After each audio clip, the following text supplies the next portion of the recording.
Est-ce que le bull run est terminé? Est-ce qu'on va rentrer dans une nouvelle purge pour les mineurs? Eh ben, j'essaie de répondre à cette question, enfin à ces questions dans cette vidéo.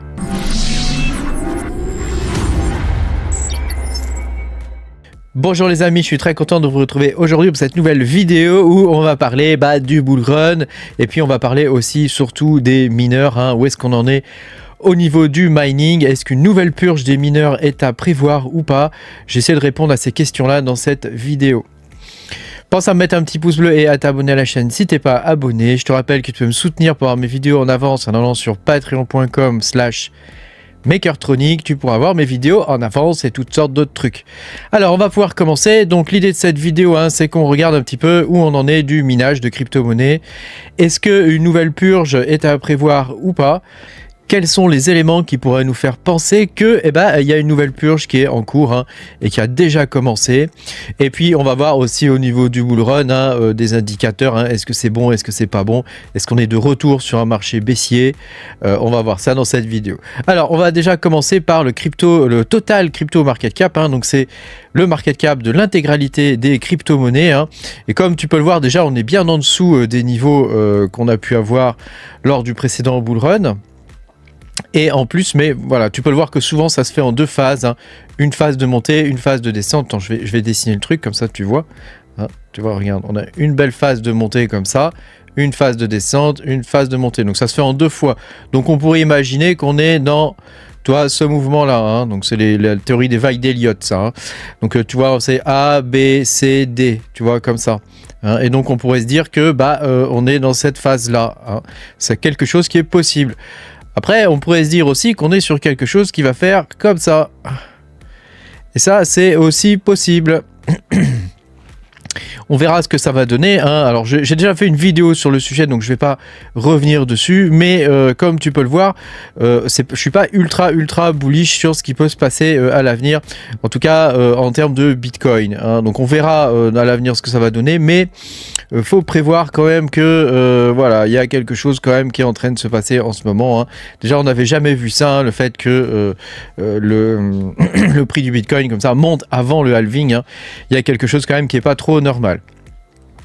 Alors on va regarder maintenant déjà l'historique un petit peu de ce qu'on a eu en termes de minage. On a eu le Kaspa qui a été très bon, pour ceux qui ont pu le miner dès le départ, ça a pu être une vraie poule aux œufs d'or, le Kaspa.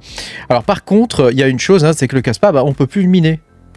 Et ça, malheureusement, il y a des coins comme ça qu'on a commencé à miner et puis qui ont disparu de la surface de ce qu'on peut miner, quoi, tu vois, dans le truc, quoi. Donc pour le coup, c'est un peu mort. Tous les bons coins quelque part se sont barrés avec des ASIC, quoi, et nous ils nous ont laissé le bec dans l'eau.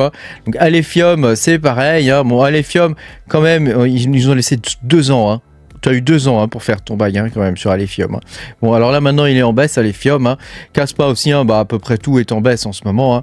Voilà. Après, on a eu une nouvelle génération de coins qui sont par exemple le Dinex, le Cubic, et il y en a toute une tripotée d'autres que je vais vous faire dans des vidéos qui vont arriver bientôt là. Il y en a environ 5-6 qui ressemblent beaucoup à ce type de coin, en particulier qui ressemblent beaucoup au Cubic. Est-ce qu'ils seront aussi bons que le Cubic ou pas? Je ne sais pas. Il y a des idées derrière, en tout cas. Ça peut être pas mal.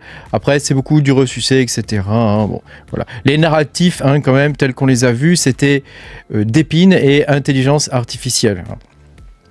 Ce sont les deux seuls narratifs qui ont véritablement fonctionné avec celui des jeux vidéo lors de ce début de bull run ou lors de cette fin de bull run, je ne sais pas. En tout cas, si tu regardes bien, on voit quand même qu'on est un peu dans une fin de cycle parce que tu as quand même beaucoup de meme coins et de saloperies comme ça, tu sais, de tous ces coins un peu débiles là, toute la partie dégène sur Solana, Base, etc.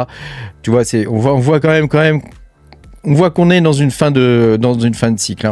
Alors, si on regarde au niveau des miners où on en est, il y a une statistique qui est très intéressante sur Mining Pool Stat.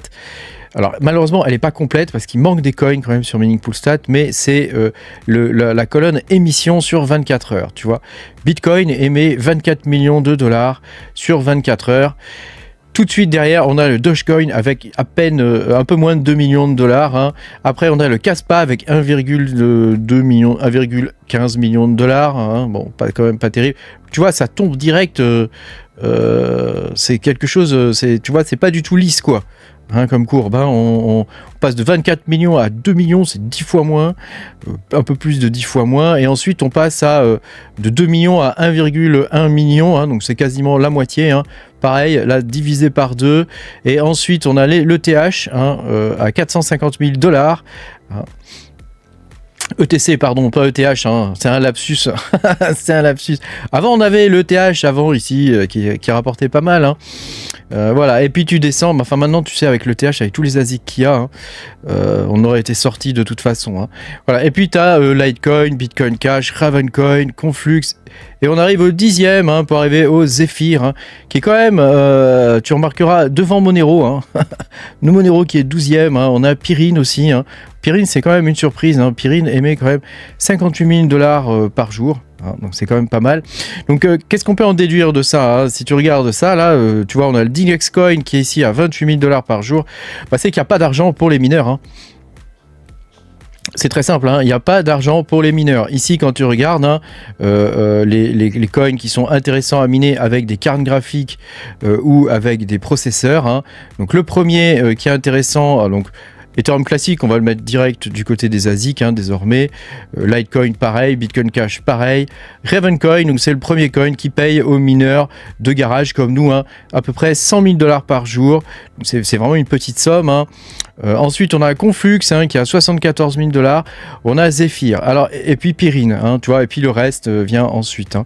Voilà. Et tu vois que bah, pour le coup, bah, il n'y a pas beaucoup de sous pour les mineurs. Hein.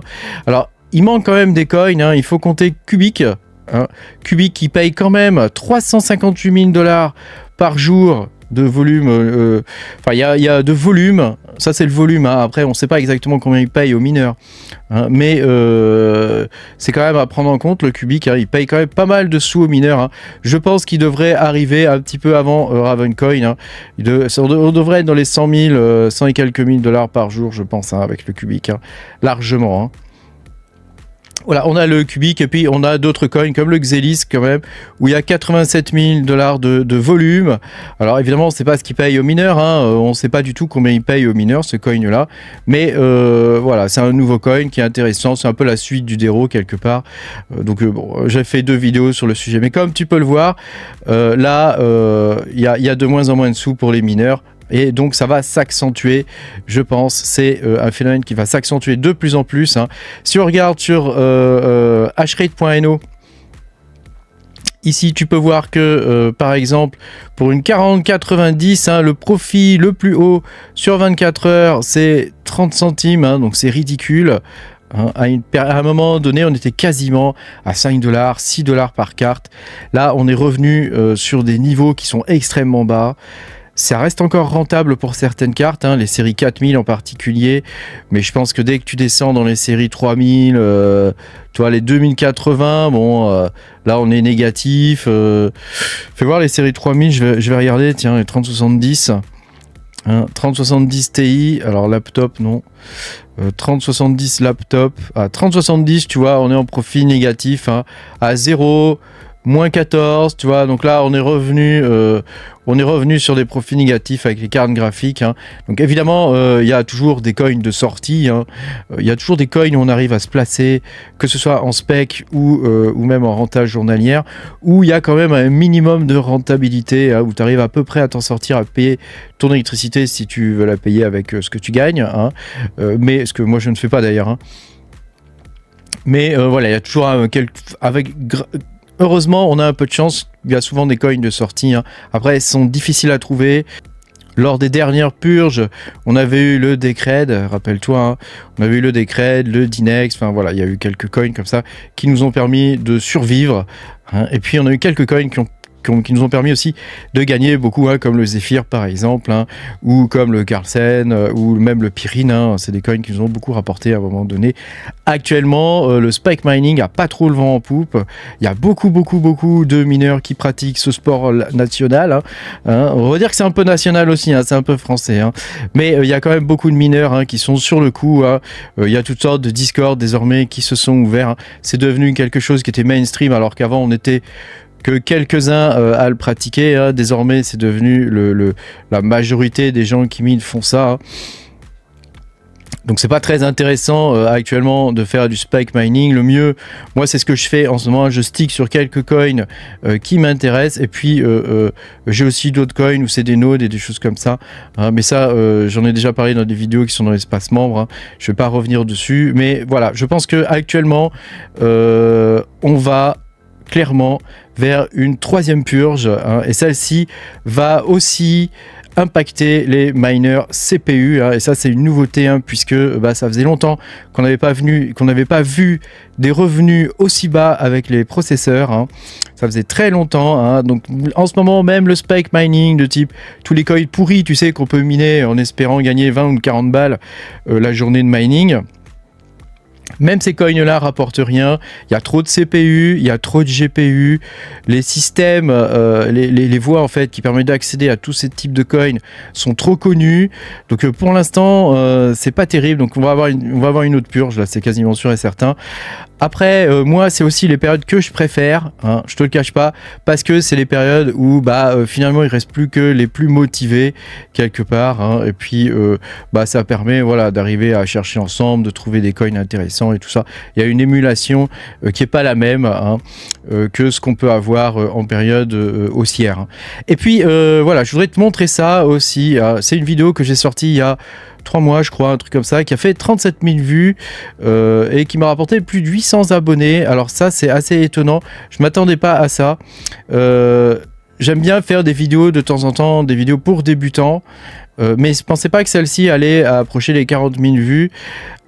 Ça veut dire quoi? Ça veut dire que lors du bull run là qu'on a eu lors de la phase haussière, il y a beaucoup de gens qui se sont intéressés au minage.